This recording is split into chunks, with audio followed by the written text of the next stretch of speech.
fi di Cerys.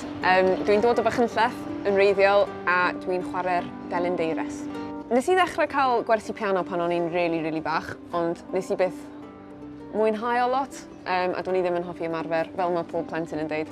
A wedyn nes I ddechrau cael gwersi telyn ar ôl wneud gweithdi hefo Sian James, a nath I dysgu fi sut I chwarae Twinkle Twinkle Little Star, a nath yna chwalu meddwl bach I. So nes I ddechrau cael gwersi telyn hefo rhiain beb, athrawes Cymraeg fy mam, ac o'n i'n neud nhw ar telyn lifer bach am flynyddoedd, a wedyn nes I cystadlu yn Eisteddfod Powys, a dwi'n meddwl nath rhiain sylweddoli bod angen USP arna I mwyn cael siawns o ennill.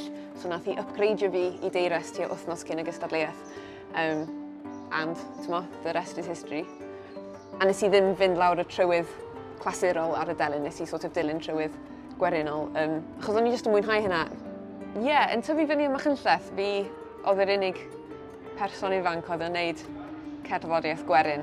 So pan nath rhywun sôn am y cwrs yma, oedd yn cael ei rhedeg gan Trac Cymru yn Glanllyn o'r enw Gwerin Gwallgo, oedd o'n swnio'n amazing. Nes I sort of troi fyny i'r un cynta es I yn meddwl mai fi sa'r unig un yna, a nes I cael bach o sioc, achos oedd yna gymaint o bobl ifanc oedd fel gymaint yn fwy hyderus hefo stwff gwerin. Ond dwi wedi bod nôl, dwi wedi bod I Gwerin Gwallgo loads o weithiau wan, a erbyn hyn dwi jyst yn teimlo'n rhan o gymuned. A wedyn ar ôl Gwerin Gwallgo nath afanc dechrau, 4 mlynedd yn ôl dwi'n meddwl, sef sort of cam nesa Trac Cymru o Gwerin Gwallgo i'r bobl sy'n bach yn hŷn.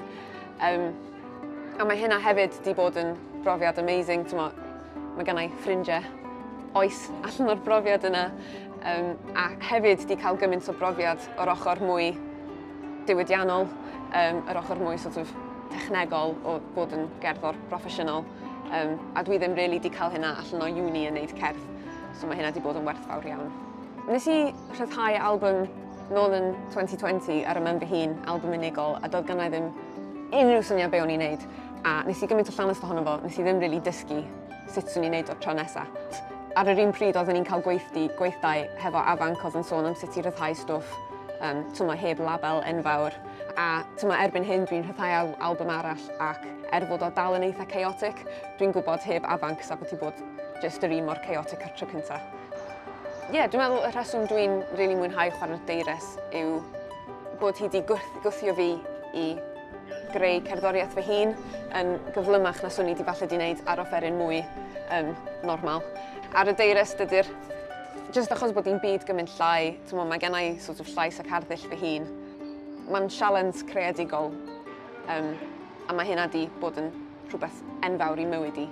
I guess I feel that, folk music, it's in the name, it's music of the people, and there are a lot of people who kind of think of it as music of the people 200 years ago, which is fine, but I guess I feel that, I want as many people now to be able to participate in it and not feel excluded from it, and that I want Welsh folk music to represent the people of Wales as they are today, and that includes people like me. Just anyone who wants to participate should be able to, because that's the whole point of it. Dwi'n meddwl dylse pobl cyflogi trac achos hebddyn nhw swn I byth wedi cael y profiadau dwi wedi cael.